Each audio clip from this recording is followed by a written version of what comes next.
तो गाइस मैं तुलसी जी से मंजरियाँ हटाने का काम कर रही हूँ। तो आपको दिखाती हूँ किस तरीके से मंजरियाँ हटाई जाती हैं।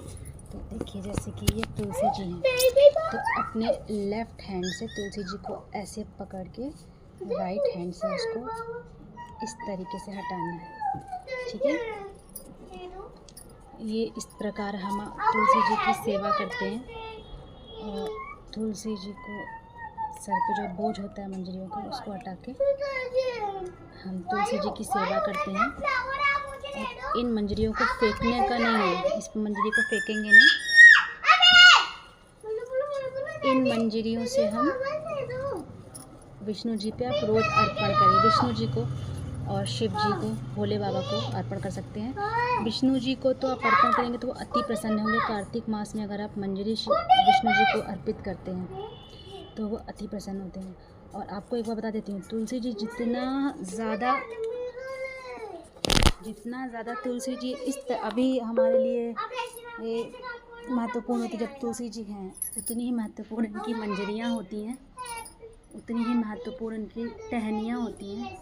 तुलसी जी की मंजरियों को, तो तुलसी जी की सेवा करनी चाहिए। इस तरीके से हमें मंजरी हटा के, और मंजरियों को कभी फेंके नहीं। मंजरियाँ अगर बहुत ज़्यादा हो जाती हैं तो आप उनको स्टोर कर सकते हैं डब्बे में, और इनसे जो बीज निकलते हैं उनसे और तुलसी जी आप अगर आप आगे कभी उनको उगाना चाहें तो आप उगा सकते हैं। साथ ही साथ आप इन तुलसी को विष्णु जी पे और शंकर जी पे चढ़ा सकते हैं।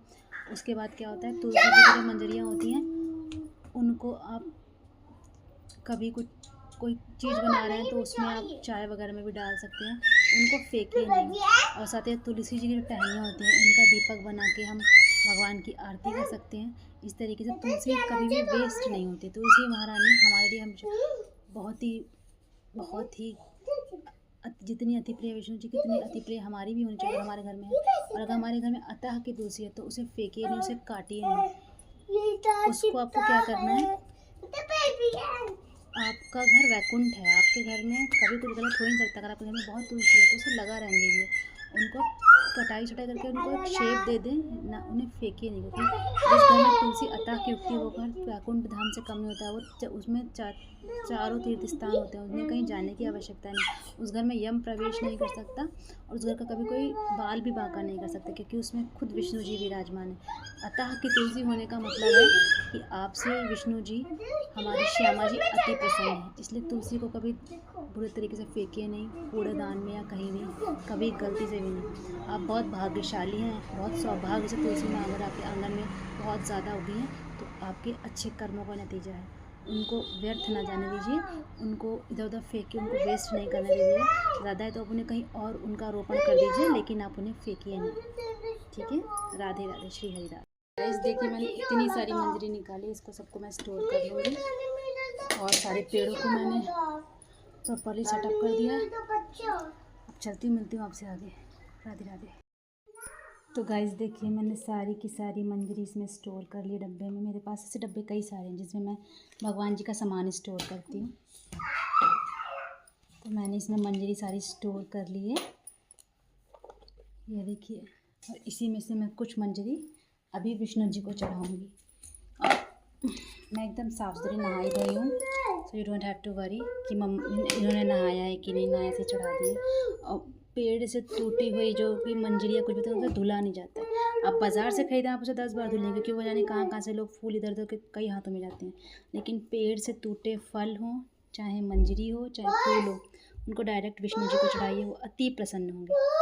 देखिए, ये 2 मंजरी मैं अपने विष्णु जी को अर्पित करूँगी अपने मंदिर में, और इनके पैर छूँगी।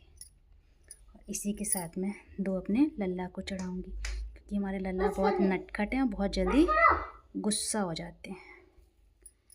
ये राधे राधे, मेरा मुट्ठी। इनके पास एक्स्ट्रा खाना इधर रखा रहता है, इधर भी मैं देती हूँ।